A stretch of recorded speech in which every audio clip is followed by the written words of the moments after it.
महाराष्ट्र और झारखंड में विधानसभा चुनाव अब अपने अंतिम पड़ाव पर है। महाराष्ट्र की 288 और झारखंड में अंतिम चरण की 38 विधानसभा सीटों के लिए आज मतदान हो रहे हैं। 3 दिन बाद 23 नवंबर को विधानसभा चुनाव के नतीजे भी आ जाएंगे। इन चुनावों में भारतीय जनता पार्टी की अगुवाई वाले गठबंधन के साथ ही विपक्षी पार्टियों और गठबंधनों का भी बहुत कुछ दांव पर लगा है। उद्धव ठाकरे की अगुवाई वाली शिवसेना, शरद पवार की अगुवाई वाली राष्ट्रवादी कांग्रेस पार्टी और अजीत पवार की एनसीपी के बीच असली नकली पार्टी की लड़ाई है। झारखंड में बीजेपी और जेएमएम आदिवासी अस्मिता की पिच पर आमने सामने है। दोनों ही राज्यों में जीत हार कौन से फैक्टर तय करेंगे, मतदान के दिन बात इसे लेकर हो रही है। महाराष्ट्र से लेकर झारखंड तक चुनाव प्रचार में सियासी दलों ने विकास का सागर बहाने के वादे किए, उपलब्धियां गिनाई और उज्जवल कल की सुनहरी तस्वीर भी जनता को खूब दिखाई। लगभग हर बड़े नेता की रैली में भारी भीड़ भी नजर आई, लेकिन कौन सी पार्टी चुनावी जनसभाओं की भीड़ को वोट में तब्दील कर पाती है, नतीजे इस पर निर्भर करेंगे। वादों इरादों के बाद अब निर्णय की घड़ी आ गई है। जब मतदाता सुन तो सबको चुके हैं, अब उसे अपने मन के तराजू पर तोलकर किसी दल को वोट करना है। तो आइए जानते हैं कि आखिरकार वो कौन से 7 फैक्टर है। पहला, कैश फॉर वोट कांड। मतदान से ठीक पहले वाली रात को निर्णायक रात भी कहा जाता है।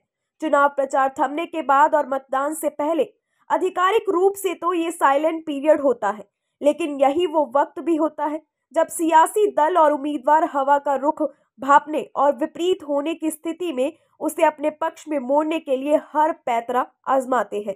एक दिन पहले महाराष्ट्र में 3 ऐसे आरोप सामने भी आए। बीजेपी के राष्ट्रीय महासचिव विनोद तावड़े पर पैसे बांटने का आरोप लगाते हुए बहुजन विकास अघाड़ों के कार्यकर्ताओं ने उन्हें होटल में ही घेर लिया। हंगामा हुआ और मामले के तूल पकड़ने के बाद चुनाव आयोग ने तावड़े के खिलाफ एफआईआर भी दर्ज करा दी। शरद पवार की पार्टी से जुड़े और उन्हीं के परिवार से आने वाले रोहित पवार की कंपनी के एक अधिकारी पर भी पैसे बांटने के आरोप लगे और उसे पकड़ भी लिया। दूसरा, हमनाम उम्मीदवार। महाराष्ट्र की बात करें तो कई सीटें ऐसी हैं जहां किसी दल के उम्मीदवार के हमनाम कई निर्दलीय भी मैदान में उतर आए हैं। कहीं एक पार्टी के हमनाम 2-2, 3-3 निर्दलीय मैदान में हैं, तो कहीं कहीं दोनों ही गठबंधनों से उम्मीदवार के 2-2 हमनाम।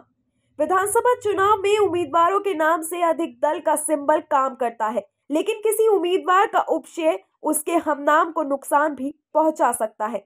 चुनाव नतीजे हमनाम उम्मीदवार फैक्टर पर भी निर्भर करते हैं। महाराष्ट्र में किसानों का मुद्दा भी खूब गर्म रहा। प्याज की कीमतें जब अंतर्राष्ट्रीय बाजार में अच्छी थी, तब सरकार की ओर से निर्यात रोकने के फैसले से भी किसान नाराज बताए जा रहे हैं। किसान और उनसे जुड़ी समस्याएं महाराष्ट्र में पहले भी चुनावी मुद्दा बनती रही है, लेकिन लोकसभा चुनाव के बाद बीजेपी और महायुति इसे लेकर अलर्ट है। महायुति ने किसान की नाराजगी कम करने की कोशिश में ही किसान सम्मान नीति के तहत दी जा रही धनराशि 12,000 रुपए वार्षिक से बढ़ाकर 18,000 रुपए करने, किसान कर्ज माफी का वादा किया है। महायुति का किसान कार्ड चलता है या अन्नदाता एमवीए के साथ जाता है, महाराष्ट्र के नतीजे इस पर भी निर्भर हैं। चौथा, चंपाई, सीता और कल्पना सोरेन इफेक्ट।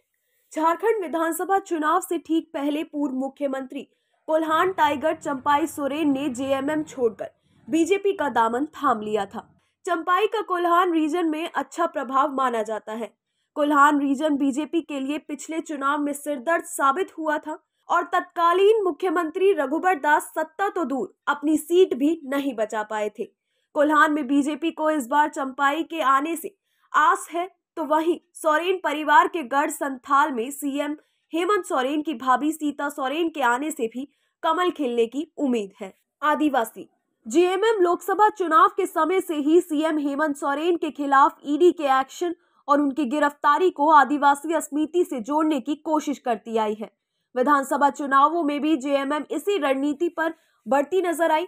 वहीं बीजेपी ने आदिवासी समाज को साधने और आदिवासी अस्मिता की पिच पर जेएमएम को पटखनी देने की कोशिश में प्रतीकों की सियासत के अपने मध्य प्रदेश छत्तीसगढ़ चुनाव में आजमाए सफल फॉर्मूले पर फोकस किया। बिरसा मुंडा की जयंती पर दिल्ली से बिहार तक बड़े नेताओं के कार्यक्रमों से आदिवासी समाज को संदेश देने की रणनीति सफल नजर आई। अब किसकी रणनीति कितनी कारगर होती है, ये देखना होगा। छठा, भ्रष्टाचार। बीजेपी ने महाराष्ट्र से झारखंड तक भ्रष्टाचार को मुद्दा बनाया। चुनाव प्रचार के अंतिम दिन जब राहुल गांधी ने पीएम मोदी के नारे एक है तो सेफ है पर प्रेस कॉन्फ्रेंस में तिजोरी के जरिए वार किया, तो वहीं बीजेपी ने तुरंत ही कांग्रेस को भ्रष्टाचार के मुद्दों पर घेर लिया। सातवां और आखिरी फैक्टर, ध्रुवीकरण।